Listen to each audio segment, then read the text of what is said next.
One day, God created a new world, a bizarre world created only to relieve the boredom of this God. This being named this world as the Abyss, and the creatures he himself created began to fall one after the other into this new world and massacred everything and everyone in their path. It was inevitable. All humans had to find a crucial way to survive. However, the only possible way was to live and fight while seeing a sea of blood and corpses and a war between humans and beasts. You fight and survive, and thus you will receive a reward from the gods because these superior beings enjoy this. Nothing was as pleasurable as battles for them.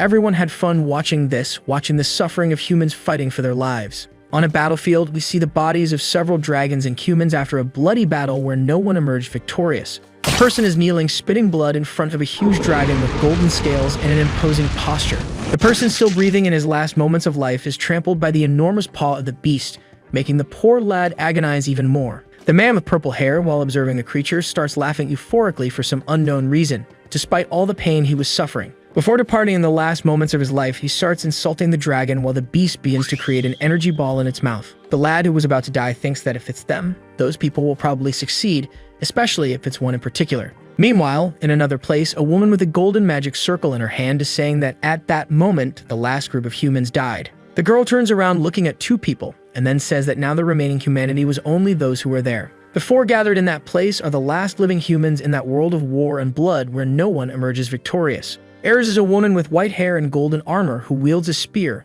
and has an extremely gentle appearance. Chaldean, a blonde man who uses a staff with a sculpted sun at the tip, is a mage. Kangtai is a strong man who wields a huge sword and ancient armor made from the hides of dead beasts. And they all three look at the last member, a lad who is sitting amid the rubble of the place. This man is named Kang Hansu and has black hair and dark armor. Then Ares compliments that they were the last who could save humanity. Kang, hearing all that, begins to open his eyes as if tired and showing that there were several wounds scattered across his body. Ares explains that they are in the room where the temporal jewel of Archenial was, the great sphere known for having the power to return to the past, and also the last hope of humanity that entered the Abyss 50 years ago and perished, leaving nothing behind. Tai tells everyone there that only one person could go back to the past, wanting to reach a consensus with the group. The man starts speaking proudly, questioning if it was already decided who would go, as if offering himself to fulfill such a mission. He says that the strongest among them, for example, could go since they knew who that person was while posing to show his pride. Chaldean begins to mock Taz, saying that he thought for the first time the man would say something intelligent but was wrong.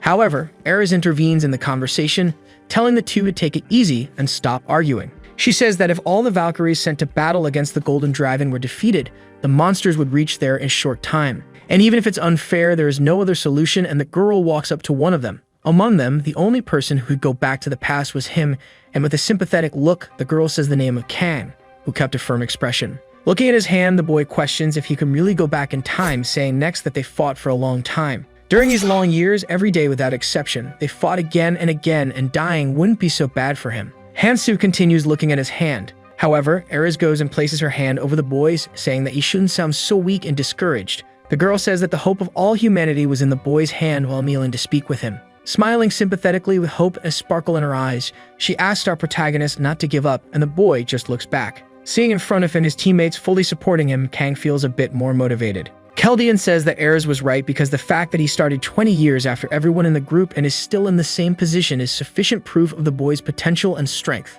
Ares tells Hansu that if his abilities had started to develop a little earlier or just 5 years before, the present time would be completely different. And even though he is proud, Ta comments that they were right, and for that reason, he also recognized Kang's abilities. But if he really didn't want to go, he could give the opportunity to the man because he says that if he went back, he could get all the items he didn't manage to and could have a chance. Ares, hearing that, looks at Ta threateningly, and seeing the girl's reaction, Ta gets scared and then rephrases his sentence, stating that the only one capable of that was Kang. Seeing this as a normal interaction among friends, even in the face of the end of the world, the boy gives one last smile as he stands up, determined to do what he must. Confident, Kang begins to walk toward the temporal jewel of Archenial, while everyone in the group watches him. The other three who would stay understand that Hansu is the only salvation for the entire world, and proud of their friend, they trust everything to the boy. However, a loud crash appears, making everyone in the room scared and realizing it was already happening. The ceiling of the place they were in begins to crack in half and forcefully opened by some colossal monster. Then the great Golden Dragon King starts to emerge above all of them, causing some rocks to fall on heroes' heads. The creature begins to charge a fire breath in its mouth, ready to shoot and finish off all those humans. Keldian, in order to save his partners, asks everyone not to let their guard down and orders the dragon to stop while casting a huge spell on it. The boy begins to instruct what they should do to fight, and thus the battle begins. The man asks Ares and Ta to make sure to hold the monster because he was going to prepare to do something. Thus we see Ta had managed to stop a huge rock with his hands and save Ares, telling Keldian not to worry because he was going to show his skills now. The girl then, with her spear in hand, quickly heads towards the dragon, spinning her weapon. Accompanied by the beast, an army of the same type of dragon race begins to arrive, ready to finish off the remaining humans. But to the misfortune of the same, Ares strikes her spear against the ground, making it grow in size, and she orders Todd to attack because that was the chance. The man then, with his huge sword in hand, begins to cover his entire body with fire while he tells Ares she didn't need to say it because he was already going to attack. Spinning his sword and creating a whirlwind of flames, he prepares to attack the dragon. With a strong attack with his sword, the boy launches a burst of fire that splits several dragons in half and heads towards the main one. However, the Dragon King quickly manages to escape and attacks Ta with its claws, but the boy barely manages to hold off the blow with his sword. Keldian asks Hansu to concentrate for everything to go right, and he draws a book, starting to prepare a spell. The mage says that our protagonist's main weapon was broken, and that he should stop thinking about that place, and thus Ares agrees, saying Keldian was right. Even sad, the girl says that the boy should leave that place and go beyond, asking Kang not to simply push away the people who come to him because he finds them annoying. And with one last look, she asks the boy to do his best to take care of people and questions if he would listen to what she was saying this time. Smiling completely sadly but trying to keep his demeanor, Hansu affirms he will try to do what the girl asked. Ares turns back to the battle, saying that even in that circumstance, the boy should not have left himself, and confidently states that she will leave the rest to Keldian, and so the girl looks to the sky as if a new dawn were to happen. Keldian, even sad, keeps the same expression, apologizing to Hansu but saying the boy would need to listen carefully. The mage begins to conjure a golden spell in his book, saying that, as Ares said,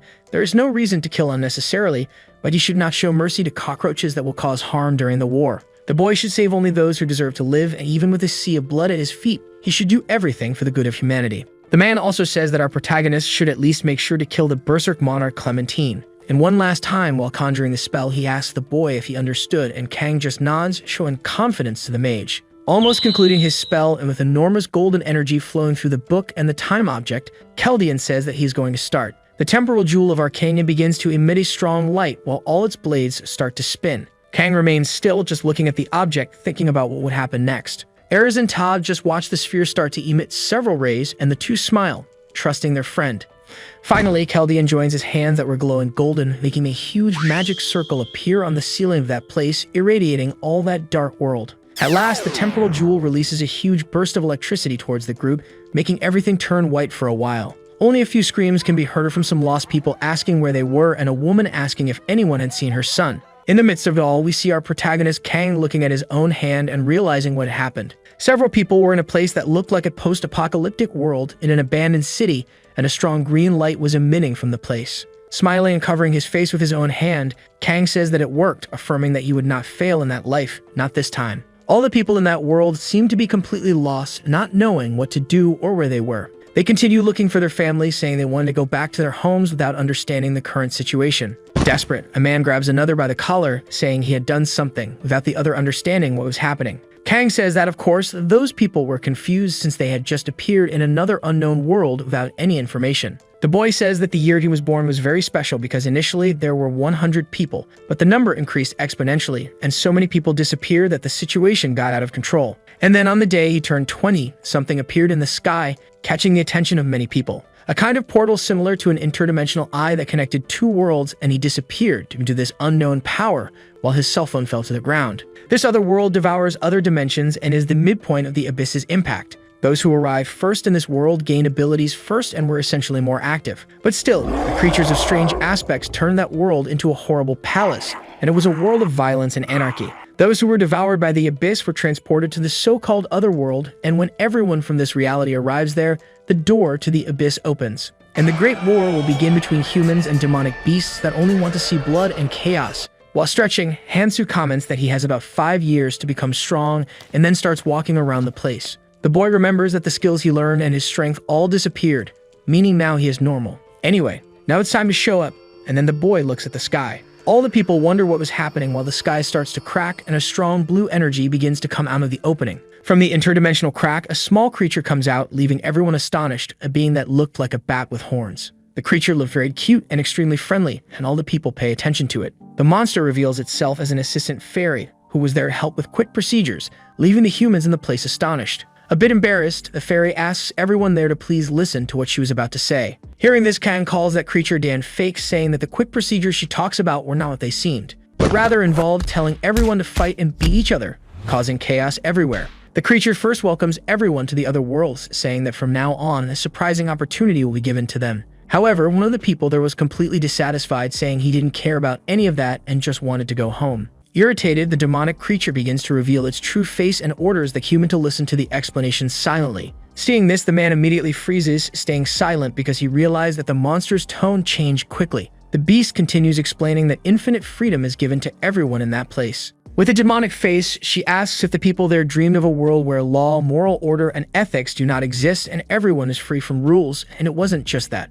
There, all the physical limitations weighing on anyone would disappear, and depending on what you do, you could grow infinitely stronger. Similar to a powerful hero in a movie, everyone uses magic or their body's artifice to fight. With a cute expression, the creature says that the chance to do everything they ever imagined becomes reality in that world and asks if everyone thought that was incredible. She also says she will show a simple demonstration of what she can do there and quickly prepares to snap her fingers. When the beast snaps her fingers, she looks at the person who had interrupted her and quickly a hole forms in the man's shoulder. Seeing a person literally evaporate in front of them and with the boy's blood splattering, everyone is in total shock. Screams begin to spread throughout the place and you can hear people saying the poor boy just vanished suddenly without anyone seeing. With a demonic expression, the fairy apologizes, then laughs, saying she didn't like people who talked too loudly. In desperation, the humans start to run, screaming and asking for help from anyone. However, there were no gods left to help them, and the fairy begins to snap her fingers, killing many of the people who were screaming, trying to flee. Again, with a demonic and frightening expression, paralyzing all who survived, the beast says she had already mentioned she hated noisy things.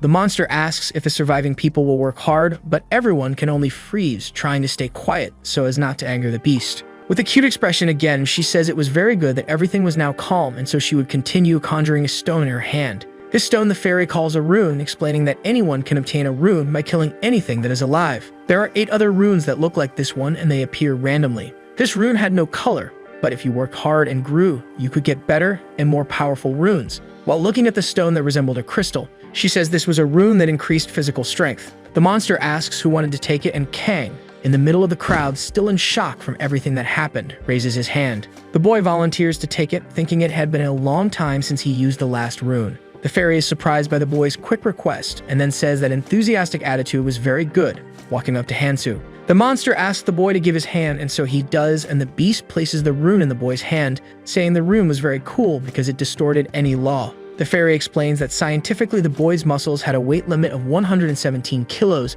but at that moment, by using that rune, it increased to 122, and it wasn't just that. However, Kang seems to have the same expression as before, and the fairy says that wasn't the expression she expected, and Kang thinks it's boring to hear the same thing again. Disappointed, the fairy flies away and explains that runes have different effects depending on the type, and they are full of abilities that cannot be explained by science. And again, scaring everyone, she says she wanted to show it one more time, asking if anyone wanted to try. But seeing that no one volunteers, the monster says she would stop there. The beast informs that no matter what happens, everyone should note that, as it doesn't matter which rune someone gains or what ability increases, it will not be a bad thing. And to become stronger, she asks everyone to gather many runes if they wanted to survive, of course. All the humans, hearing that, realize what it was about and look at the ground, seeing several bodies of others who were killed by the fairy. Quickly, a huge confusion begins with all of them fighting because they wanted to get the runes that were on the ground. However, when they finally grab them, the fairy collects all the runes from the ground and says that judging by the guy who had taken the rune last time,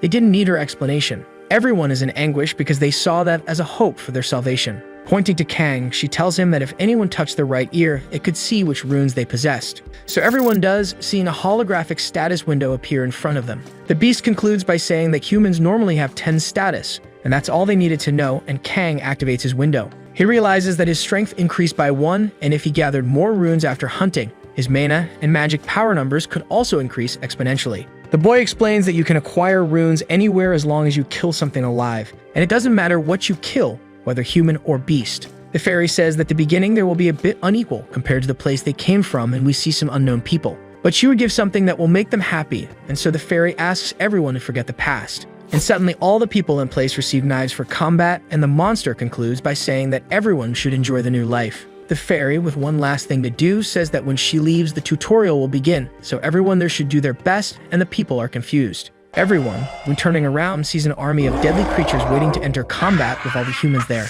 Monstrously aiming only for destruction and chaos, an army of goblins sets out to kill all the humans. After the fairy's departure, the people who were there still remain in shock, looking at the bodies of the other humans. One of the men holding a knife in his hands nervously questions if that was really the tutorial. But people realize something is happening, and when looking back, an entire black aura starts to emerge. And when they face it, it is possible to see an army of goblins ready to attack all the humans there. The two races stand before each other and begin to stare, ready to enter into a conflict that will result in a sea of blood. A woman in the group of humans asks everyone else to calm down so as not to irritate the monsters and to move slowly backward. Our protagonist remains still while watching all the people trying to flee slowly backward. However, one of the men bumps into another person who is standing still for some reason. The man questions what the boy was doing motionless, and the man standing says something was wrong. Someone sees a barrier in front of them, and when trying to cross it, is immediately unable to do so. Everyone starts to panic, hitting the hologram, trying to leave that place urgently. The man realizes that the walls were also beginning to close in for some reason,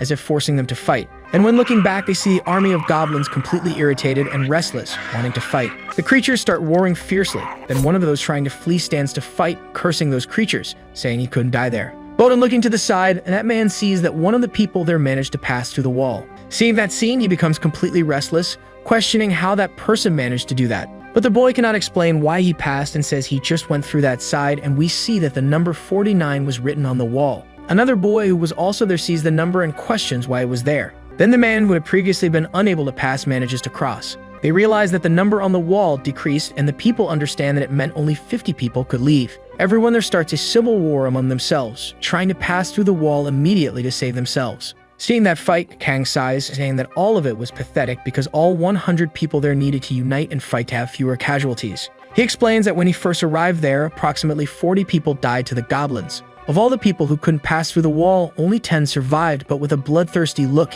he says that this time the story will be different. While drawing the knife he received from the fairy, the boy adds that first he needs to clear this area and move on to the next phase. Tired of waiting, immediately all the goblins start charging at the humans. One of them jumps and kills a person while another goes after a young boy who was begging for help. However, suddenly the boy can only see the goblin being split in half by someone. And immediately our protagonist kills one of the goblins while another beast starts charging at the boy. The boy manages to dodge the blow, grab and immobilize the small creature's arm, and then takes the opportunity to strike his knife against the monster's neck. Kang remains in a fighting stance, ready to kill anyone in his way, and the creatures start charging at him. Seeing all that sea of blood the boy was making with the creatures, all the humans there just watched the scene, shocked by what they saw. After a while, in a battle where our protagonist shredded several beasts, he stands up, still staggering from the weakness of his current body. While wiping the blood of one of his victims from his face, Hansu says that it was a bit uncomfortable since this was his body from decades ago. The young man crouches to collect the runes from the creatures' bodies,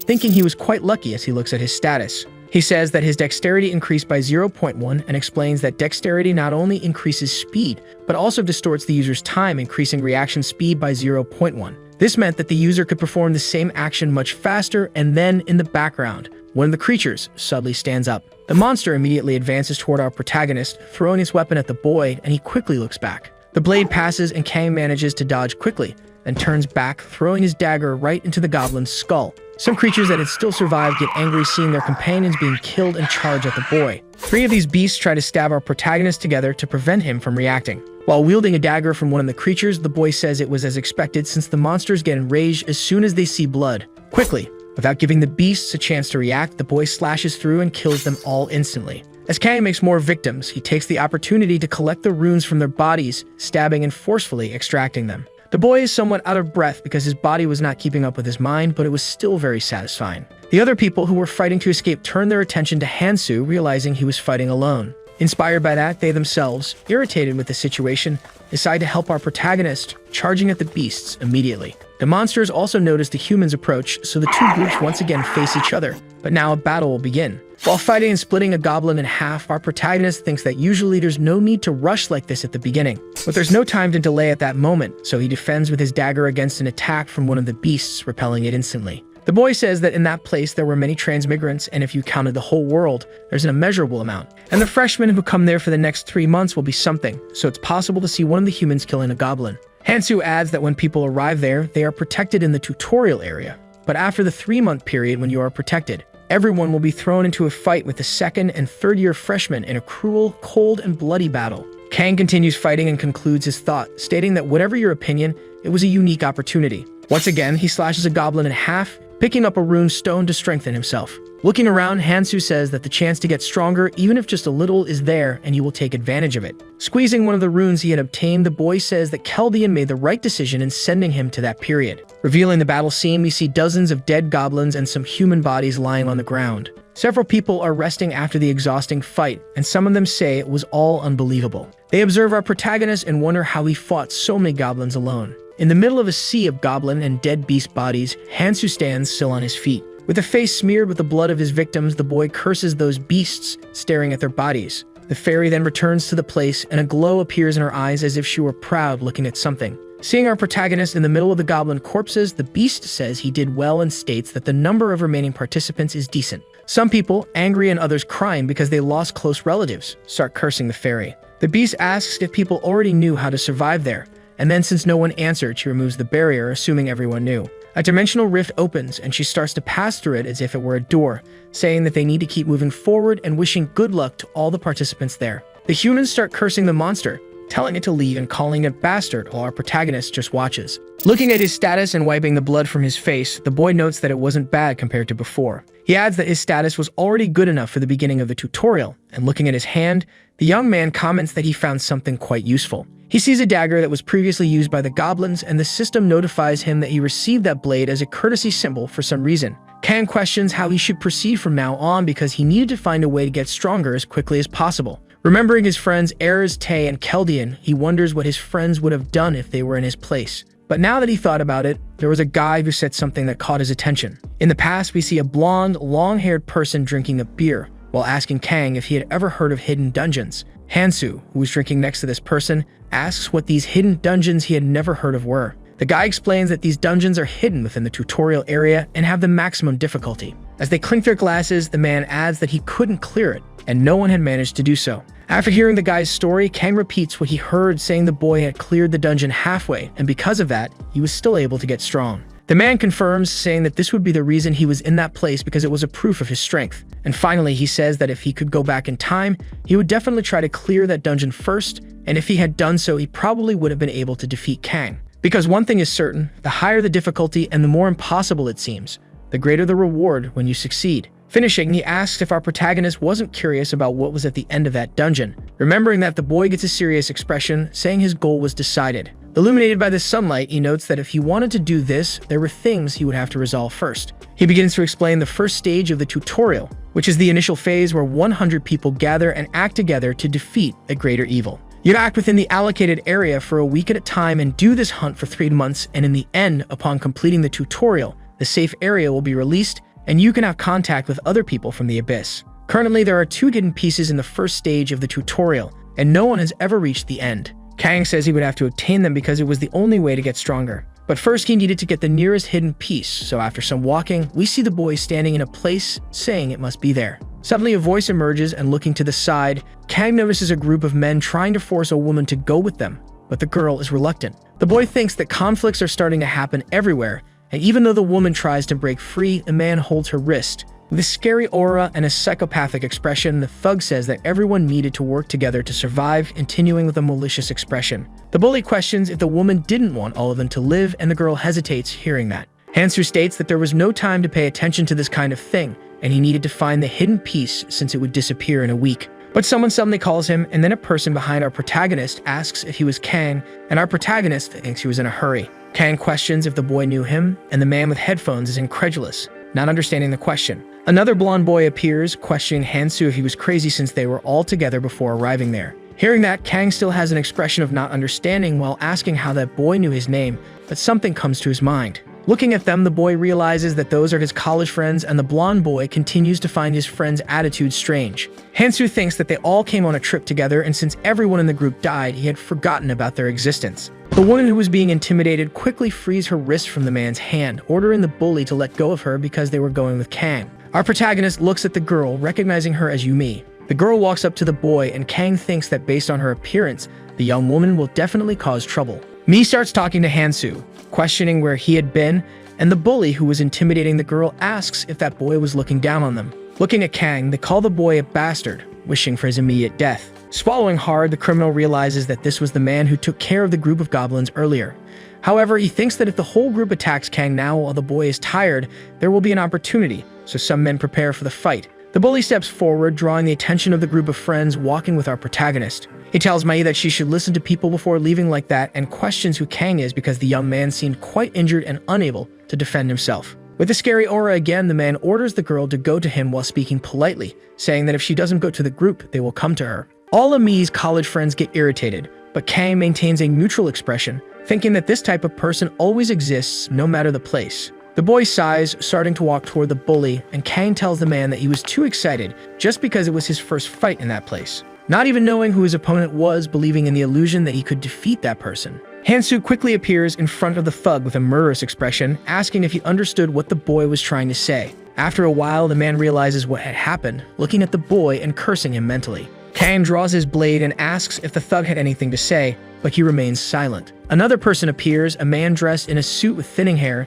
and says they were not bad people, and the boy who was intimidating the girl calls him boss. The so-called boss asks if Kang wanted to go with them because looking at the situation, there were many problems ahead, and it would be better if they faced them together, and the boy, looking into his eyes, recognizes him staring at the boy angrily. Our protagonist thinks that man had already perfectly adapted to that place, no longer having a reason to hide his true nature and running like a wild hyena. In the end, that so-called boss would become an outlaw. Hansu, wielding his dagger, questions in his thoughts if he should take care of him now since this is a golden opportunity. The boy remembers what Ares said about there being no reason to kill unnecessarily, but not to show mercy to the cockroaches that would bring harm during the war. He remembers the girl telling Kang not to push people away so much and to do his best to take care of them, smiling afterward. With a serious expression and head down, remembering his happy moments, the boy says that Ares was saving many lives. The boy thinks that it wasn't, as if he had time to take care of everyone in that group now, and besides, this type of person would self-destruct just by being left alone. Ignoring the proposal, the boy tells the boss and his group to leave, and then one of the subordinates gets angry at that attitude. The thug boss tells the man to let it go, but the boy gets irritated, saying he couldn't. And the boss adds, telling Sumno that that brat wasn't important, and they needed to focus on another goal. He concludes by saying that the most important goal was to establish order in that place, because it was a strange world with weird monsters and there was still a damn fairy, but there were things there that he liked more than usual. Explaining that in this world the strong rulers were gone, stating afterward that they should take advantage of this chance. Then the so-called boss tells Sumno that they were leaving and the man promptly agrees, and so the whole group of criminals sets off on their journey. Kang's blonde friend questions how humans are scarier than goblins. Turning his attention back to our protagonist, the young man thinks that anyway, he already knew the boy was a strange and a bit weird guy. However, he questions if he was always like this, and Hansu continues looking ahead, aiming at the goals he must achieve. The blonde boy thinks that Kang was a damned orphan who always sat in a corner distracted, so he didn't think much about the boy. However, the boy goes to question Kang because he acted as if he didn't know them. But trying to come up with an excuse, Kang spends some time silent and then, with the worst answer he could give, says it was memory loss. The blonde boy questions why his friend was talking like that because he was acting old, and then Mii starts laughing at the situation. Looking at the girl, seeing her beautiful smile and all her radiant beauty, Kang says it's a shame because the girl could have a comfortable life. But their beauty is a double-edged sword. If used well, it can become a powerful weapon. The group of college friends sets off on a journey following Kang beginning to walk through that destroyed world. One of Hansu's friends, a girl, says that they had all been walking for a while without saying a single word and asks if they had a destination. Mei asks Kang where they were going now, and the boy replies that they will all understand when they get there. The girl who had mentioned they hadn't said anything before realizes what place it was. Hansu then moves to the front of the group, stating that this was their first destination. The boy observes the place, explaining that this was the subway station where the hidden piece is located. Everyone realizes where they are, and looking at a moss-covered but still readable sign, they confirm that it was Gangnam Station. The group of friends observes the entire station they knew, now completely destroyed. Mii questions why they were there since it didn't make sense to her. Kang thinks he doesn't have the patience to explain every little thing, and if it weren't for what Ares said, he would be walking around alone. But he feels he has no choice, so he starts to say that he had a hunch, saying he thought that instead of recovering his memory, he gained a superpower. Yumei is impressed while the other 4 members of the group seem incredulous. A blonde girl goes to her boyfriend and asks if he was sure it was okay to follow Kang. Hansu can hear and responds that they didn't need to, explaining that he was the type of person who respects individual preferences, and it was up to them to decide what they wanted. The blonde boy continues to be irritated with our protagonist for some reason, saying that whatever it was, he hated seeing Kang act that way. The The group remains silent, watching Hansu descend the stairs, and then they make their final decision. They all start following our protagonist, exploring that abandoned place and worrying about the surroundings. The blonde boy asked our protagonist if he was sure they were going to a safe place, but Kang replies that he wasn't and that they would meet some friends. Hearing that, Hansu's colleague becomes somewhat cocky, saying who the hell would live in a place like that and what kind of person our protagonist knew. Reaching near the end of the staircase, for some reason, Kang asks everyone to wait and the group stops walking. Kang notices something, drawing his dagger immediately, and everyone asks what was happening. Hansu asks his friend Taesung to dodge something, and the blonde boy, looking back, sees the protagonist striking with his dagger. The man is scared, thinking the attack is against him, putting his hands up to try to defend himself. Taesung asks what it was, and upon realizing it, he sees that near his private parts, Kang was slicing a yellow-skinned, green-blooded larva. Hansu explains that this was a dungeon modeled after Gangnam Station, and these are the green worms that writhe after feeling vibrations from the ground. While looking at the rune that came out of the monster, he informs them that these creatures hate sunlight, so they usually come out of the ground to attack. Picking up the rune, the boy adds that if you get bitten by the awkward mouth of this worm, your flesh could be easily torn off, so everyone in the group should be careful because if they get bitten, they will faint and die before being able to do anything. Everyone in the group is completely scared and incredulous at that, becoming extremely frightened. The boy comments that he will show a simple way to deal with them, then starts stabbing one of the small worms with his dagger. After a while, everyone in the group is easily eliminating those little monsters, becoming impressed. Kang is observing 4 people in the group, stating that they are useful, but looking back, he sees the boy wearing headphones completely clumsy and lost.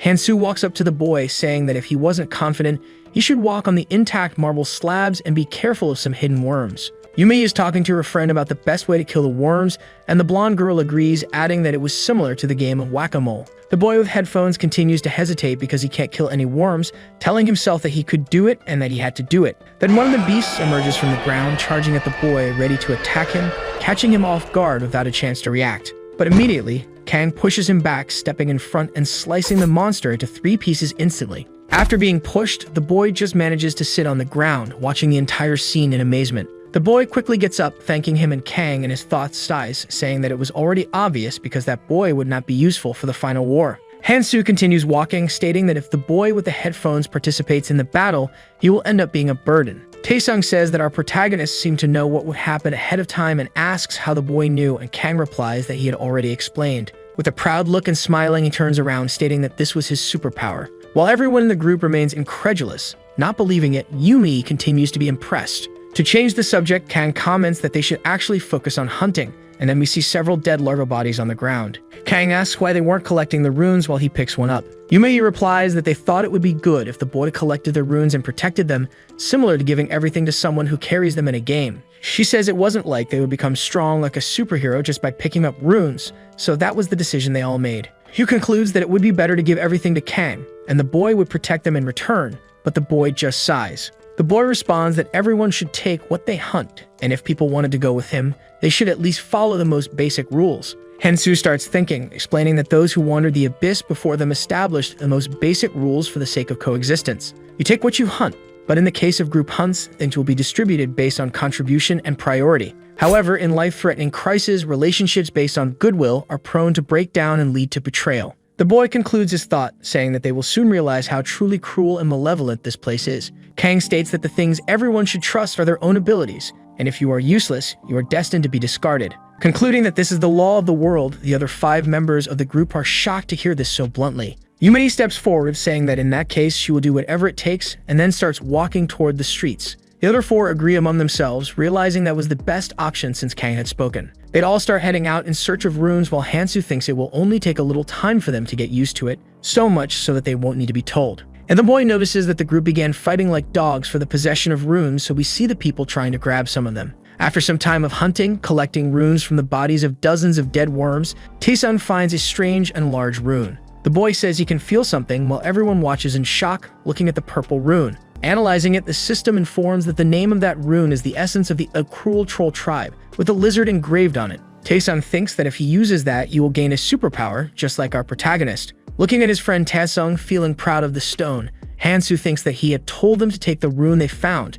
so it would be strange to contradict himself now. The blonde boy mocks our protagonist, asking if he can keep that rune and also questioning if Kang would go back on his words. Hansu, who had already decided, just nods, answering yes, and his friend is a bit incredulous because it was unexpectedly easy. Seeing the situation, Hansu thinks that the essence of the Accrual Troll tribe is a good rune for the beginning of the game. The boy explains that this skill gives the bearer defense and regeneration power, and both are essential for survival in this place, which is why it is very popular among players. As a debuff, it also increases hunger, but regarding food, people usually just steal from the weaker ones. And also, the strength and proficiency of the skills acquired through runes are determined by their own level. The smart ones who were born with the gift of having a lot of magic usually have around hundreds of runes. His friend Keldian, for example, acquired more than 1,000 skills, but Kang watches the boy using the rune. Feeling downcast, our protagonist states that it was different, just immersed in his thoughts. At the time when he hadn't gone back in time, we see the boy trying to absorb some runes but failing in the process. The rune he tried to use starts to glow with a yellow light as if rejecting the boy.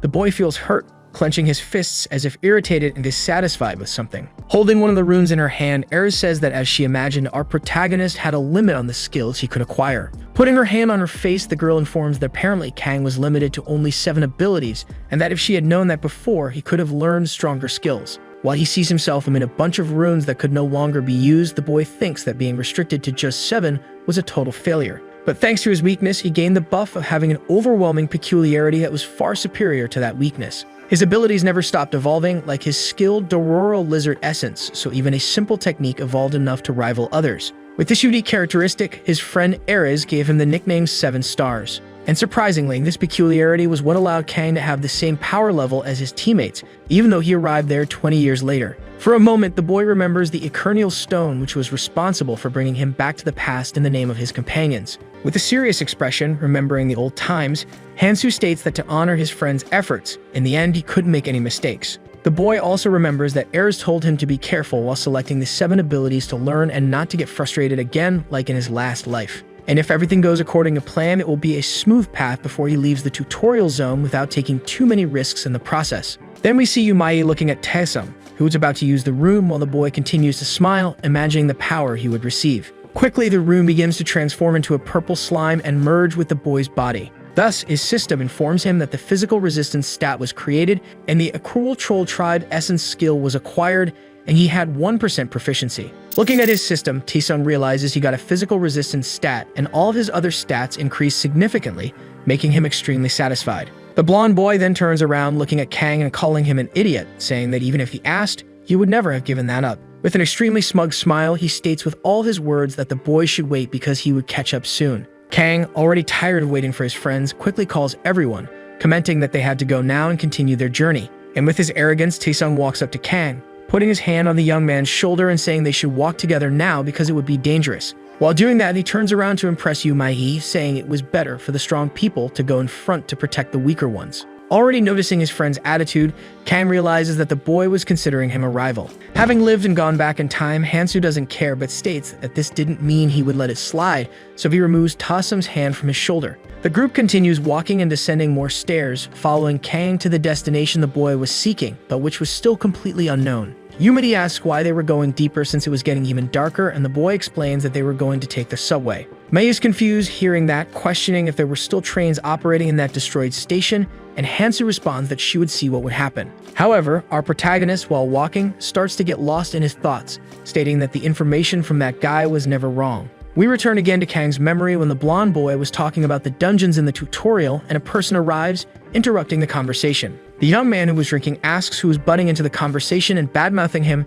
and the irritated boy looks to the side. Another man with black hair who served in the human army states that he just heard the boy was showing off with his basically non-existent knowledge. Then, sitting in the middle between Kang and the boy's friend, the man states that he would tell them the quickest way to get strong in a short time. He says that to get strong quickly, you need to get your hands on something important in the tutorial zone, and it was down in the Gangnam subway. The man explains that the stations are located and structured differently, but it's the same place up to the 3rd floor, and at the end of the stairs there is an unknown portal. Crossing it, you will find a subway that surprisingly has not yet left, and if you can catch it, you basically conclude that the only problem is that it's difficult to get there. While walking, Kang keeps thinking about it, stating that there is a hidden piece he must find that day at all costs, or the subway will leave. Kang and the whole group observe an enormous portal in front of them as if linking 2 different dimensions. Hansu then states that he will see what this piece is. Mei, seeing that interdimensional portal, thinks that it really wasn't Gangnam Station.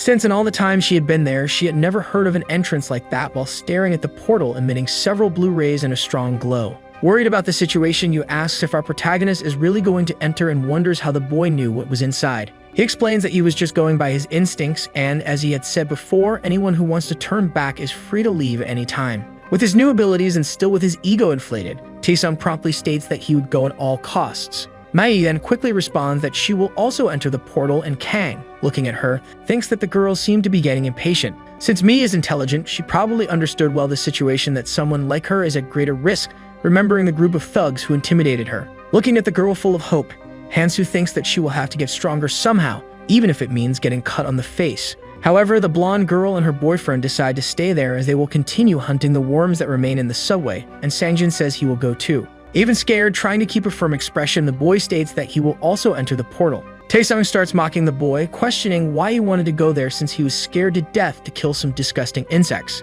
Irritated, Choi retorts, shouting that it was none of the bully's business and that he shouldn't interfere. He also says that what he does doesn't matter to the boy, but hearing this, Taesung gets somewhat irritated. He points a finger at the boy, asking what he just said, as the boy was talking a lot for someone who was being carried. However, with a firm expression and confident posture, Kang just tells the two to stop immediately with those childish fights. Walking towards the wormhole, Hansu reinforces that there is no time, so they should do whatever they want, and thus the three follow the boy. The boy with the headphones, after hearing that, just goes after Mei without saying anything and ignoring Taesung. However, the blonde boy is not at all pleased, questioning how those bastards dare insult him in front of you. Then Kang crosses the portal and starts thinking that there are more than 1,000 types of monsters in the tutorial zone, and the terrain also varies. But even so, there are places that do not change no matter what happens, so the boy begins to analyze the entire place he was in. He thinks that, as he imagined, it is there, and thus the boy with the headphones becomes completely confused. Everyone who crossed the portal realizes that there was a convenience store inside the train station. Inside, it is possible to see Sangjin with his headphones around his neck, while he rummages through the place looking for something that interests him. Kang is passing through the entire place and says that the same boy who mentioned this place also said there was a convenience store on the second floor of the subway. Taesung, who was analyzing a knife sold there, questions if they should take all the types of weapons they have there. Our protagonist still continues exploring the place for something he doesn't tell us about. Hansu also thinks that the boy said that place is more like a supermarket than a convenience store, but it really has everything necessary. Kang goes to a shelf, picking up a pot and placing it over a fire, and Mi asks why he is doing that. With a bag of unknown things in his hand, he explains that he is just cooking. Seeing that, Mi recognizes what it is and watches the boy pouring a green slime into the pot, explaining that it is worm blood. She remembers that earlier, when she saw it, she wondered what Kang was doing, watching our protagonist extract the worm's blood and put it in a bag. The boy explains that goblin skin becomes highly poisonous in contact with green blood, and thus the boy begins to tear apart a piece of goblin fabric. Kang informs that goblins evolved to survive against the green worms, and that their poison is extremely potent, and thus he continues his exotic dish. As Taesung starts to smell the concoction, he comments that it smells really good and asks if he could have just a bite, but Kang surprises him by saying it's poison. Hearing that, the blonde boy says that if it's poison, Hansu should tell people first, but our protagonist retorts by saying that it was his fault. Yumei is somewhat impressed, commenting that they would never have thought of this and asks how Kang thought of it. Once again, the boy gives the same excuse that it was his superpower and that his brain was overflowing with knowledge. Taesung gets irritated as he avoids the subject. He says that, in fact, he thought his head would explode from remembering all this and starts recalling the moment when Keldian was giving him lessons. The mage says that even if they return to the past without knowledge, everything is useless,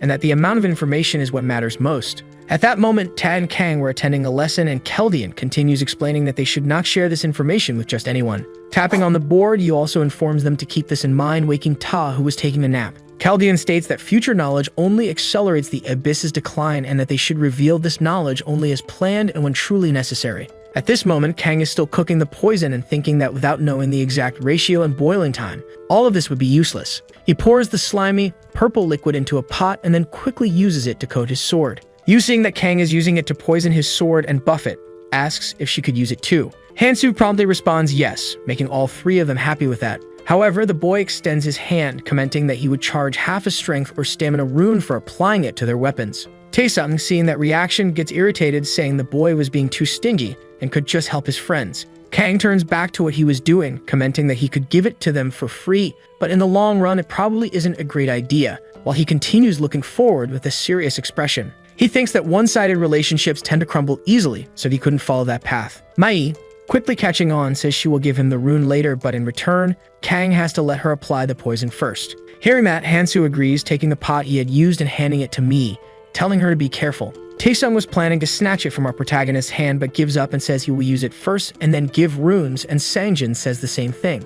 Hansu thinks he should start the other preparations while Taesung and the other two group members continue applying the poison to their weapons. With a backpack on his back and some bags in his hands, Kang comments that this should be enough preparation. The group, still finalizing their preparations, finally states they are ready, and Kang stares at them, with Sangjin asking why he is looking at them like that. Seeing the three with huge backpacks on their backs, Kang questions if they are trying to become bait for other people. Kang explains that unless they want to live their lives fighting, they should bury everything else they wouldn't use at the moment, just like he was doing. Seeing our protagonist explaining that, Mi says that at first she thought Hansu was just very quiet, but he was a great fighter, with her eyes sparkling. Watching the boy teaching Sangjin to store things, the girl asks if one day she could have a superpower like that too. Quickly, she goes and buries her things, thinking that hundreds of millions of people were disappearing until yesterday, but none of those people returned. That's why she was content that she got to survive there for the rest of her life, feeling somewhat apprehensive and desolate. She thinks she doesn't want to die at any cost, and that to survive, she has to do her part, and that's why she was trying so hard.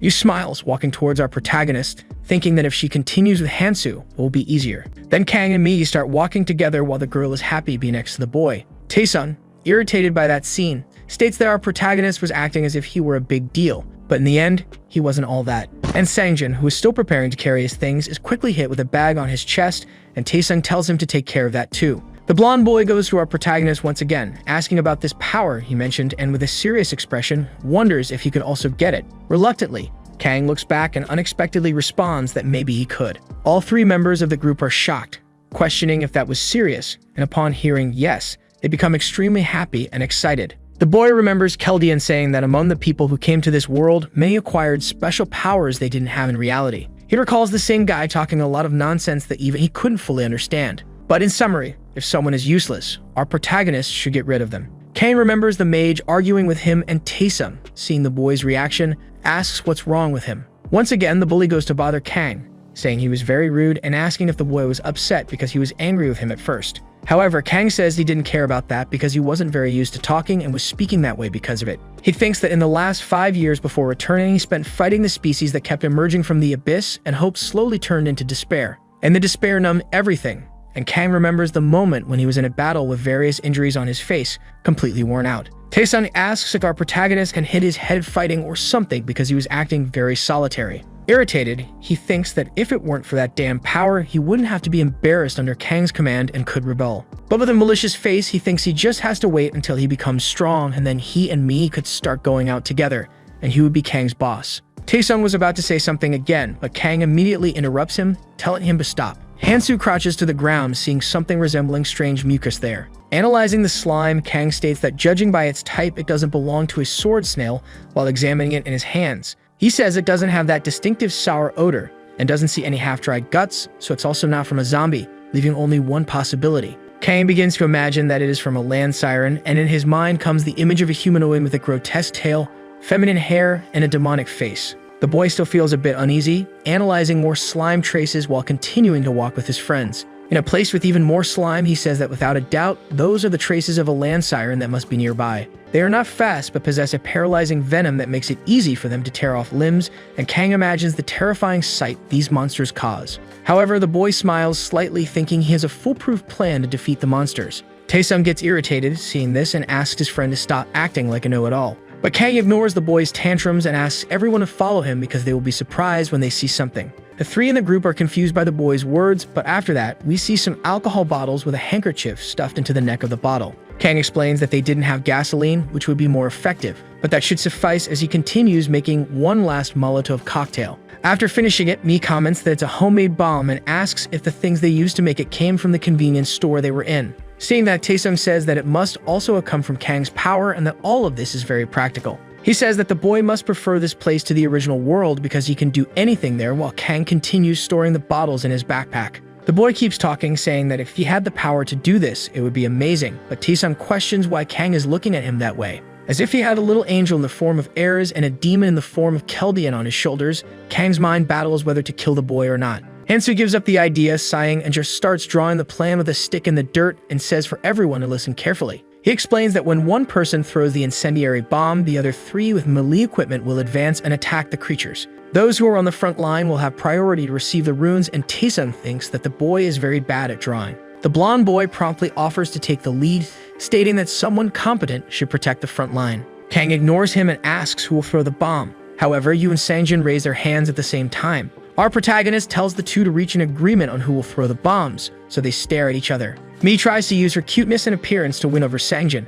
who says that arguing with her feels a bit strange. She continues trying to convince the boy, acting charming, but seeing this, Kang just decides that the two could take turns. After a while, we see Sangjin immersed in his thoughts, holding the Molotov in his hands and wondering where they were going. The boy thinks that he can't say he wants to quit at this point because he came along not wanting to be left behind, but he questions if the rest of the group is okay with this. He watches Mi from behind for some reason, remaining silent and apprehensive about something. Observing the girl, we see that she is trembling with fear, reluctant about everything that is happening but unable to say anything. Even hesitating, Sangjin stays silent with something stuck in his throat. But interrupting the boy's thoughts and surprising Yu, Kang tells everyone to stay alert because the sirens are coming. In the distance as they walk, a strong, frightening aura begins to emanate and several terrifying grunts can be heard. Kang prepares to fight and orders his friend to throw a bottle immediately in the direction of the noises, and the girl starts rummaging through her backpack. Mai, though reluctant, thinks that she won't falter and with a lighter in her hand, starts to light the tip of the bottle's cloth. With the cloth now on fire, the girl asserts that she can do this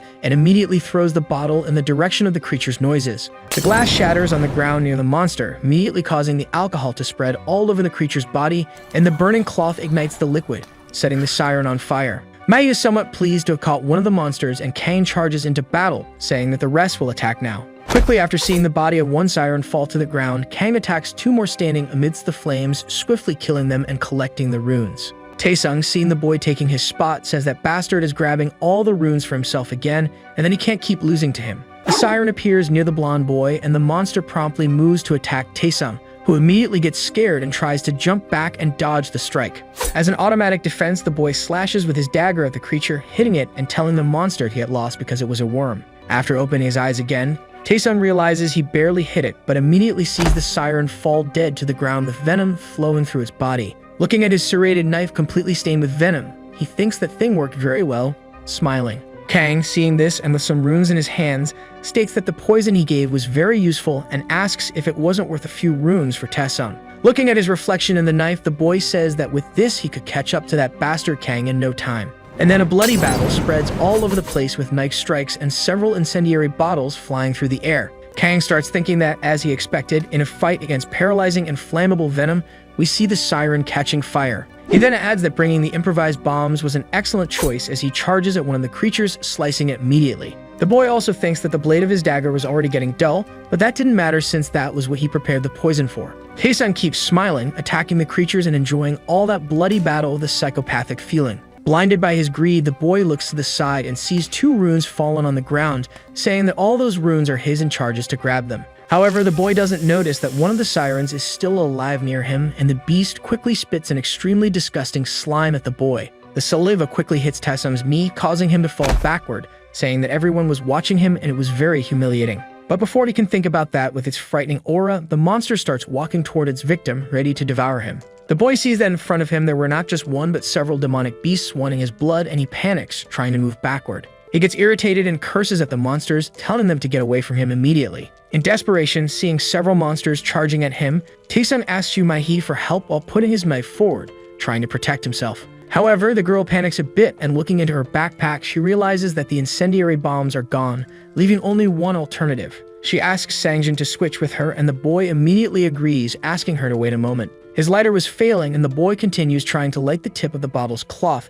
wishing it would ignite immediately. When the lighter finally lights up, illuminating a dark area right in front of him, one of the monsters is ready to attack Choi. Seeing this, the boy panics, throwing everything up and ruining his plan to defend Taesung. The blonde boy, seeing the last Molotov bottle wasted on the ground, gets irritated. He furiously calls Sangjin an idiot and says he was supposed to throw the damn bomb, not mess everything up. Choi, when he's about to be attacked by the siren, sees a slash passing in front of him, slicing the monster in half. Terrified by everything that happened and the mistake he made, the boy falls back again, just watching the beast's body fall in 2. After eliminating all the remaining sirens and with his blade practically dull, Kang tells everyone to calm down and stick to the plan. Standing in front of Sangjin like a hero, he says that if they do that, there will be no problem. Hansu turns, stating that everyone should take a break and collect their runes, and Sangjin, still shocked by everything, remains silent, looking at the boy. Taesung, seeing this, feels relieved and sighs, saying that for a moment he thought he was going to die. Looking at his leg where he had been injured but now was completely healed, the boy says it must have been thanks to his new ability.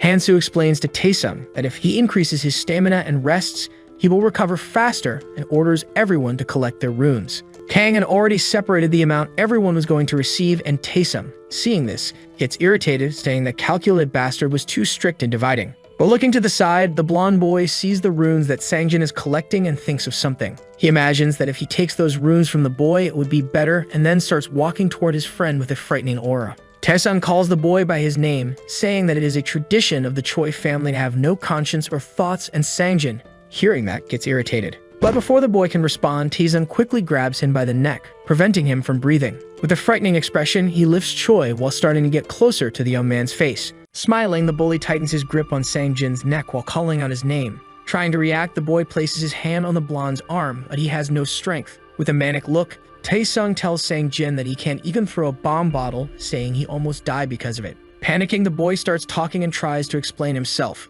In the background, Yumi catches the blonde's attention, questioning what he's doing and ordering him to let the boy go quickly. Dropping him to the ground, he calls him a bastard and lucky. Walking towards Sangjin, the blonde tells him to pay attention and stop being so clueless. Pulling his hair, making a scary face, he says that in the past, Sangjin knew his place and now he just needs to follow others forever without messing up. After scolding him, he goes to grab the boy's rune. The protagonist quickly throws a dagger on the ground. Startled, Taesung asks what's going on. Without mincing words, Hansu says those runes don't belong to him. Trying to argue, the bully explains that giving those runes to Sangjin is the same as throwing them in the trash because he doesn't do anything. Starting to get irritated, he says they would be better off without the boy and asks if he's wrong to think that way. Responding, Hansu explains that the distribution should be fair and that he shouldn't mess with anyone's livelihood in the first place. Letting it go, the blonde says it's nonsense and warns him not to regret it later. Going to talk to the boy on the ground, he tells him it's better to take care of his own part. Listening to the advice, the boy goes to retrieve his rune. A bit nervous, the girl calls out to the protagonist and asks if he isn't upset because of the group. Worried, she says that with the way things are, she imagined witnessing arguments like that must be bad for him. However, Kang says that for him, everything is fine and he won't complain about something she's not good at. After hearing this reassuring answer, Yumi asks if that means he's staying with the group until the end, explaining that when she looks at him, it feels like he could leave at any moment. But the leader says it's up to them to follow him, because they are doing very well, so they don't need to worry about that. Continuing on the path, Kang goes to the mermaids and sees that they drop stamina and strength runes. Grabbing one of the runes, he thinks that both strength and stamina are important at the moment and that they are also necessary. His strength is at 25, stamina at 24, dexterity at 14, and senses at 15. Suddenly, someone appears in front of him. Expressing great joy, he notes that his combined strength and stamina stats exceed 50. The system notifies that this is the first achievement accomplished by anyone, and the Horned Demon congratulates him. Surprised, the boy smiles and thinks he's caught the guide's attention. Then the little demon asks if he's the traveler who raised his hand last time and says that it seems his judgment was correct.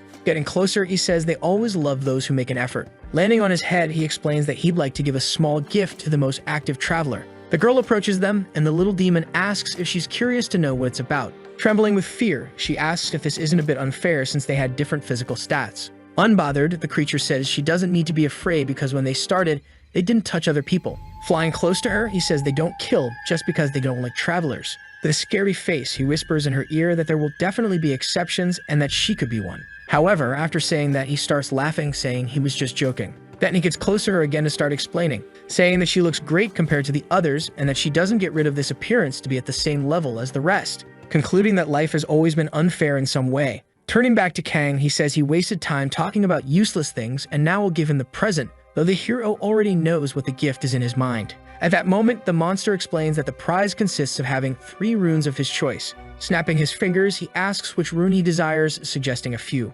Showing one in front of him, he explains that although they are consumable, they can even heal a hole in the stomach and most poisons, and Hansu thinks it's useless when a limb is torn off. Surprising the group, they realize it's a healing rune. Starting to speak, the 3 members think only about the idea of the hero using the rune on one of them in case something goes wrong. However, he asks if there is a rune that grants immunity to magic. Smiling, the monster responds that there is, while in the background his group feels disappointed by his choice. Analyzing his options, he thinks healing runes are good, but on the other hand, It's difficult to obtain both magical and physical immunity during the tutorial. Increasing resistance only affects recovery speed, but physical and magical resistance works as a more essential immunity. Thoughtful, he understands that he can compensate for physical attacks up to a certain level using his experience, but magical attacks are a different matter. Choosing the magic immunity rune, his magical immunity is now at 13 points and he thinks that should be enough for now. After the choice, the little demon opens a rift in the air and bids farewell. Surprisingly, the little creature calls the hero handsome Appa, leaving the whole group in shock, realizing that this monster is actually a girl. Turning to his group, he tells them to move on. Seeing their faces, he asks what happened and still perplexed. They respond that it's nothing. Sometime later, already on the 3rd floor, the girl finishes killing another one of the mermaids. Sighing in exhaustion, she thinks it's easier now than before. While picking up her rune, she analyzes Kang, trying to understand what he's doing, wondering if it's poison again. Looking more closely, she questions if these are the same movements as before. Getting closer, she says he has many runes and asks why his speed is still the same. So the hero realizes she has sharp eyes. Showing his arm with some sort of writing on his wrist, he says that's the reason. Curious, the girl asks what that is on his arm. Starting to explain, he says they can accumulate runes this way, telling her to stretch out her hands while thinking about the rune collection. Surprised, she asks how he knows this, and he replies that it's because of his superpower. She even wanted to try, but the boy says it's no use copying him, because it delays hunting since she won't be able to always carry many runes. Besides, those runes won't matter if a person dies, and all the runes he collects this way will drop if he dies. Then the emo asks why he's gathering the runes in this way. Kang replies that the reason is so he can negotiate, and that although it's difficult to do so now, once the rules are established, they can be used as money in the tutorial zone and tells them to take one at a time. Irritated, the blonde asks how the hero can belittle the group and why he can't do the same. Looking back, he thinks these people still don't realize the situation they're in, but they'll get the picture when they descend and start cursing. As he picks up his dagger, he thinks that before that, they need to do a general review. Then he calls out to his group. With his hands in his pockets, he explains that even if they follow or collect, each person can do what they want. Throwing the dagger on the ground, he says that instead, he needs everyone to listen to him. Acting like a leader, he orders them to hand over their weapons. Confused, the blonde asks if the guy thinks he's a thief and says he already has a weapon to use. However, the protagonist responds that he can't fight with it because the blade is already worn out. Very irritated, he questions the hero, calling him a bastard and ridiculous, and he asks how they can fight if he takes everything. Then he asks what the hero wants the group to do. Jung says he'll hand over his weapon,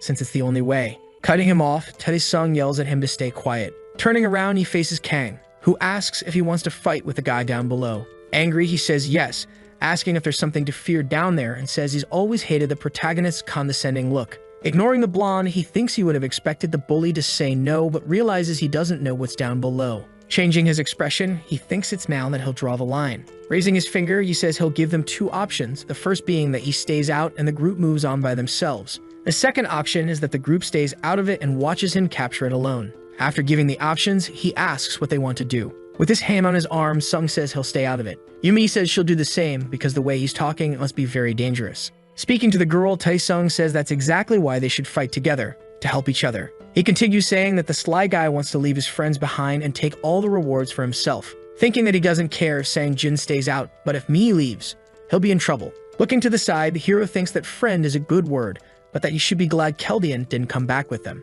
because at this point he'd probably be wandering alone in the indigo or purple zone and thinks that he can't stop here. He needs to get there as soon as possible. Cutting off the entire discussion, he says to think about it down below and that he wouldn't have said anything if the group was capable of fighting. Excited, Tae says he should have said that earlier and in his mind asserts that the sly guy must know something about what's down below, and that only a fool would let an opportunity like this pass. Sometime later, the 3 are running for their lives. The girl says she warned them it would be dangerous, and the blonde says whatever, he doesn't care anymore. Going back a little in time, they had just descended to the next floor. The group sees a giant snake, which is actually a monster from a completely different dimension. The 3 flee, and looking back, Ta can't believe the sly guy is going to fight alone, thinking he's crazy. Kang is facing the snake. Both are standing face to face. It's enormous and preparing its attack.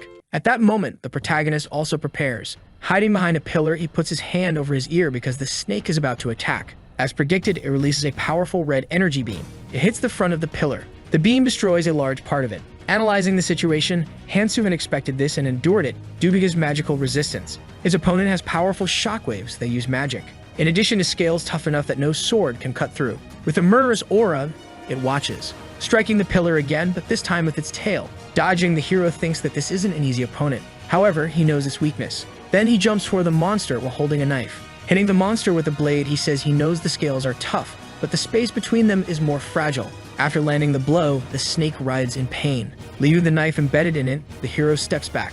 After feeling the hit, the snake becomes even more enraged, slamming the ground with its hard tail, forcing Kang to dodge. From above, it observes its opponent, who must be only 10% of its size. Quickly, it launches another shockwave, while the protagonist just covers his ears. After that, he begins to open his eyes. Something is coming toward him. It's the snake's tail, which hits him with such force that it throws his body far away, causing the wall to crack. Leaning against the wall and all bruised, he says that it's finally reacting now. The snake is still furious from the hit it took. Where he is, it's a tutorial zone, so even with high physical resistance, he ends up being vulnerable to poison. Focused on the objective, he thinks he still has 5 blades left. With a murderous look, he prepares to attack. Jumping toward the giant monster, he tells them to have a little fun until it takes effect. Meanwhile, the girl hears some sound. Looking toward the corridor, she thinks they're pretty far away, but even so, the sounds echo all the way here. Frightened, she wonders if Hansu will be okay since he's all alone. Tae asks the girl why she stopped, saying they don't have any daggers and that's why they need to run back to the convenience store. Nervous about the situation, she just stays silent. Heading in the opposite direction, she says she needs to go check, but the boy calls her attention. Deeply irritated, the blonde thinks that everyone has been ignoring him since they arrived in this place. In response, he runs after her, saying he doesn't care. The 3 of them start running, heading back the way they came. When they get down there, Mi calls for Hansu, asking if he's okay. But she gets scared at what she sees. The snake is biting the protagonist's arm. He seems to be in trouble, and the girl screams his name. The 3 on the stairs watch the hero's situation.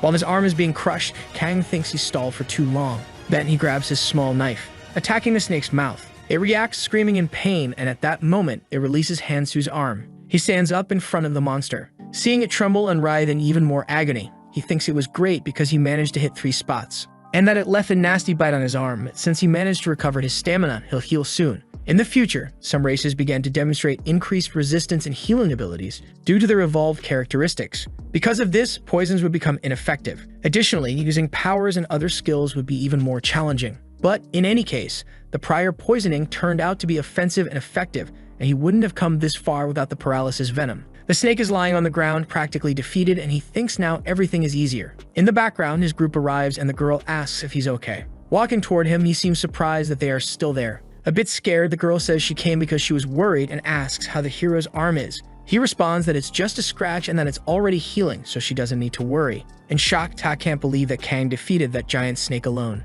Paralyzed, he thinks he always knew the Sly Guy was strong, and not that strong, wondering if he'll ever be able to catch up. Kneeling near the monster, Hansu looks confused. The girl asks if there's a problem. Holding the snake's shockwave rune, he thinks that this must be the reward because the monster is very powerful. Then he thinks it will be very useful if he has the magic rune, and that because of that, he can't activate this rune yet. With his arms crossed, the blonde says he's a little jealous, but Kang cuts him off, saying he's not going to use it. Knowing that he can only use 7 abilities, he understands it's impossible to maintain something like that. Intervening in the conversation, Sang-jin asks if he can use the rune, which surprises the blonde. Elbowing his companion, Tae says he won't be able to handle it, and that if the hero is going to pass it on to anyone, it should be to him. Nervous, the emo boy tells the bully that he already has one. Annoyed, he asks if it makes any sense for the emo to use it, since he was just hiding behind him a few minutes ago. Sang-jin responds that if he has something like that, he'll be even better than the blonde, and this irritates Ta, who says that he still hasn't taken enough beatings. Watching the 2 argue, Kang questions what they are doing. He explains that he's going to sell it, giving a 5% discount to whoever buys it now. Hearing this, they stop fighting. Tae asks if he can pay in installments, and Hansu replies that he can only if he has a guarantor, as that way, they can help each other. Sometime later, he asks if they've decided. The girl says she will take it, and in his mind, the protagonist thinks that with the level of trust there is, it would only end up going to her. Besides, he noticed that the girl consumed a magic rune earlier, and that she had nothing to hide, as it was a reward for defeating a monster. It's not uncommon because the more cards you have up your sleeve, the better, and he wonders if she has any survival instincts. Walking toward the hero, she says she has an agility rune, 3 sense runes, 7 strength runes, and 7 stamina runes. In response, the boy says he promised a 5% discount, so he will take only 6 strength runes. Happy, the girl says he's very fair. However, Kang tells her that if she gets into the habit of getting things for free in this place, one day she might end up dead. He concludes by saying that there's no such thing as a deal without a price in this world. Walking away, he thinks that from now on, he hopes they put in some effort.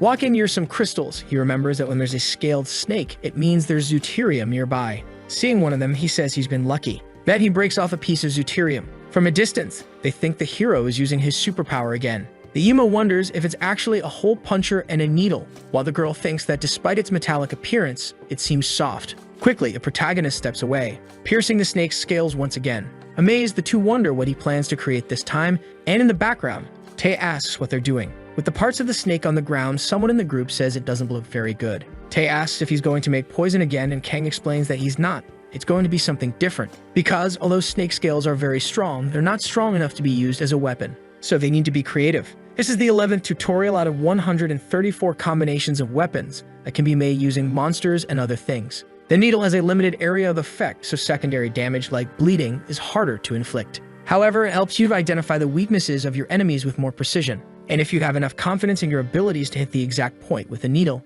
the skill becomes perfect. With the needle being made, he mentions that the tip is a bit dull, but he made it with his own hands because he had no other choice. Quickly, he starts sharpening it with a knife. Happy, he says that it needs at least this level of energy. Considering the time alchemists take to refine their combinations, this is the best weapon that could be made in the beginning, stating that this is what needs to be done to break the defense of the monster that he needs to defeat to obtain the second hidden piece. After this whole process, he begins wrapping a cloth around the handle. Proudly, he affirms that this weapon finally seems usable. Then he says he could have created a stronger weapon, but with these materials, this was the best option he had. Tae is astonished by the protagonist's knowledge. Walking toward him, he asks if he would sell it and says he's willing to give all his runes for it. Thinking quickly, he knows the effort the sly guy put into creating it, and therefore, this weapon is worth more than his current one. However, Kang says that it's complicated to use this weapon and that he would sell it, but he can't make another one because he used up all the available material. Irritated, he thinks that the hero used everything for his own benefit in the end.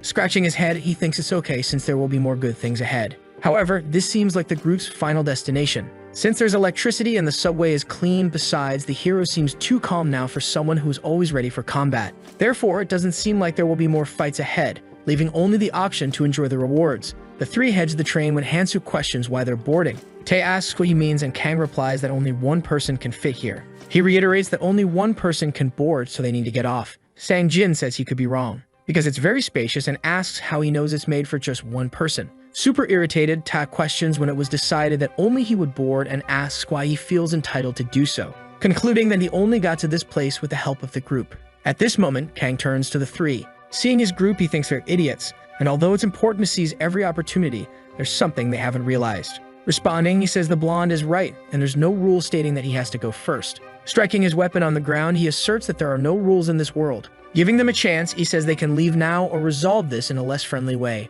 Pointing his weapon at the group, he says they can cry to their lawyer later and file a complaint. Smiling arrogantly, he says the decision is theirs. Afraid, the blonde just watches the weapon near his neck. The train starts moving and the three are left outside watching. Ted is irritated by what happened. Bothered, he wonders if he really meant what he said. Going back in time a little, he thinks that if the three attack together, they might have a chance, and if they win, he'll take Kang's weapons and runes. Preparing for combat, he thinks that if they lose, they can just apologize and Kang wouldn't kill them. However, Tae is startled by something, seeing the protagonist in front of him, with a very terrifying look. In his mind, he thinks that if he had moved even a little, he would have been killed quickly, affirming that the hero is capable of much more than that. Back in the present, he wonders how he could have frozen just from being stared at. The girl says they shouldn't have insisted so much, explaining that they got here because of him and they shouldn't have provoked him like that, saying that they should move on. However, the blonde thinks that's why they never get anywhere, and that they should have used force. With a murderous aura, he asserts that the goal is to get stronger no matter what, certain that he's going to become stronger. Alone in the wagon, Kang reflects on the information he's gathered so far. The subway will make stops at 20 stations throughout the journey. At each station, it's possible to find a random artifact. Once you pass a station, there's no going back. The structure is designed to cause mental confusion, and even after reaching the end, there's no guarantee that the result will be good, so he needs to be cautious. Then he realizes he's already at the 12th station. So far, he's collected 8 weapons, including Laroon's crown, Kittle's claws, Obrang's metal glove, among others. These are weapons you can get by using one of the hidden pieces, and perhaps that's why they are of such great quality. Laroon's crown, combined with Sense stats, helps reveal the weaknesses of various monsters for a certain time. However, the protagonist can already visualize the weakness of all monsters, making this weapon useless to him. Having enough weapons, he hopes to find something different, like an object that increases his mobility. With that, he can move more swiftly during battles. Suddenly, Kang notices something. Stealing the random artifact from the station, he realizes it's the Manic Mist cigarette. Surprise, he didn't know this was one of the available items. When you place one of these in your mouth, the status of runes begins to increase, and the status grows as you keep smoking. If you finish the cigarette and inhale the smoke, the status of all runes increases by 20%, and the effect lasts 10 minutes. With the artifact in hand, Hansu feels excited. Holding the pack of cigarettes, he states that it's useless outside the beginner's zone, but for now, there's nothing better than this. Seeing this pack of cigarettes, memories surface. A blonde woman asks if he's smoking like before and that the more he smokes, the older he looks. With long hair, the protagonist remains silent. He's looking at the woman and both are wearing similar outfits. Continuing her scolding, she says cigarettes don't suit him, and that he'll ruin his pretty face if he keeps smoking. Back in the present, Kang says that this time it will be different. Sometime later, Hansu returns to the station where he was. Getting off the subway, he realizes his group has already left. Walking around, he thinks there are still 4 days left before the next hidden piece appears. So for 2 days, he has only 2 options. The first is to focus on hunting and collecting runes, and the second is to try to complete the available missions. Quickly, he asserts there's no reason to think twice. Looking at the pot, he says he completed some missions a while ago, but he doesn't know what items he'll get and that he needs to focus on the missions with the best rewards. Among the remaining missions, one has a good reward and a quick completion time. The reward is a sage's stone with a clumsy wizard as a follower. Its completion increases all stats by 10 and heals wounds that could be fatal. He concludes that this reward is impressive and extremely rare both during and after the tutorial. Then he remembers the origin of this crazy mission. Anvi Arin is a member of the Death Squad who was dragged to this place as a volunteer in a prison. From what he's heard, the people she trusted the most were always with her. However, as soon as it all started, she was betrayed and her fury awakened her powers. For 7 days, she mercilessly killed everyone in the place.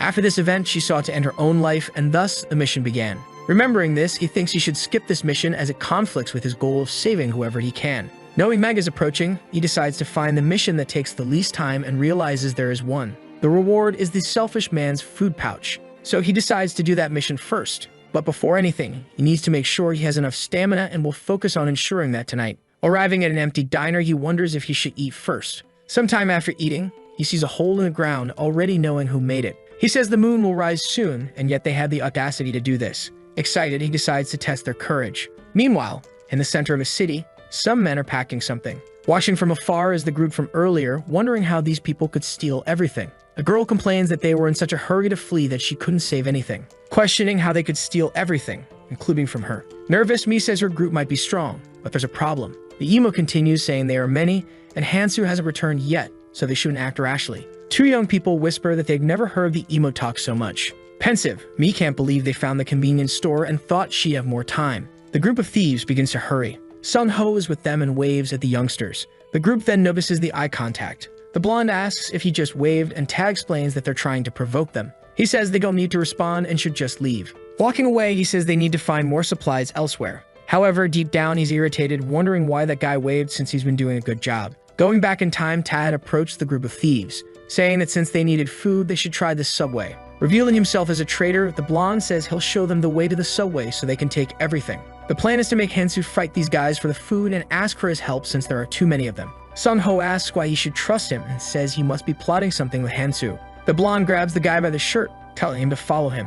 Irritated, Sun questions if he doesn't know how much his brother helped him, but a fist comes close to his face. Ta ends up landing a hard punch on his face, throwing the man to the ground. With a frightening look, he says the 3 of them are weaklings and he wouldn't trick them. Bleeding from the nose, the man just listens. He continues, telling them to think about it because it's an opportunity. Back in the present, the 5 are gathered in a house. The girl sees Hansu and calls out to him. Relieved, she thinks he just came back, and that alone makes her feel more at ease. Happy, the blonde thinks there's no way to know it was him, so there's no need to be nervous. Even if they find out it was him, he can just make up some story. Mihi says that when they were behind Jizin and Youngyu, the guys took everything from the store, and Kang says he already knows. Then he asks how much food they have left. She responds that they don't have much and that they tried to take as much as possible. Intervening in the conversation, Tae says it just happened, and now they can just steal everything back, saying that it'll be hard for Hansu to fight all of them alone. Kang replies that they should eat first. Irritated by the response, the blonde questions if he's mocking him. Slamming the table, he says it doesn't seem fair,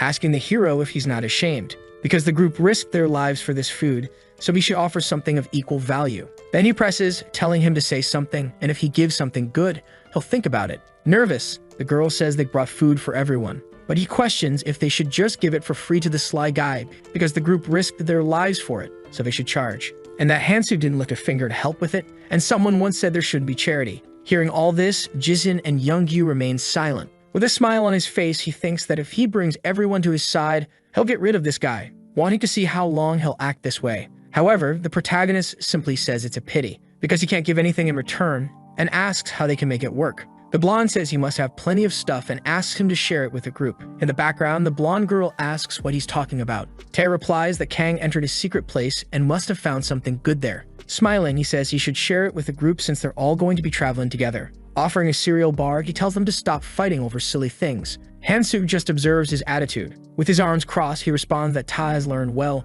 and Ta tells him not to change the subject. Standing up from the chair, he thinks the blonde wasn't subtle, but that makes sense since he sees the hero as an equal. But he thinks that's not the problem, and that he's not staying with them because he needs the group as their runes won't make a difference. As he walks away, the blonde asks where he's going. In his mind, Kang thinks he came because of errors and that he did what he could. Suddenly, he remembers how Kang Ta acts, and then he can't imagine himself saying that because it's too cringe. Leaving, he tells them to take care and stay in the shade. Seeing this, Mei and Sang-jin get nervous. The blonde girl intervenes, saying they shouldn't fight and that they've made it this far without needing that. Looking back, she invites Mei to bring Hansu back, but Ta says if the guy wants to leave, fine, and there's no reason to stop him. As he watches the hero walk away, he thinks that he remained arrogant until the end. He continues saying that if they give him something, the sly guy will come back and that they don't need him. Turning around, he asks Mei what she's doing, asking if she's going to chase after that crazy guy. Approaching the protagonist, she says she's going with him and asks if she can come along. Nervous, she waits for his response.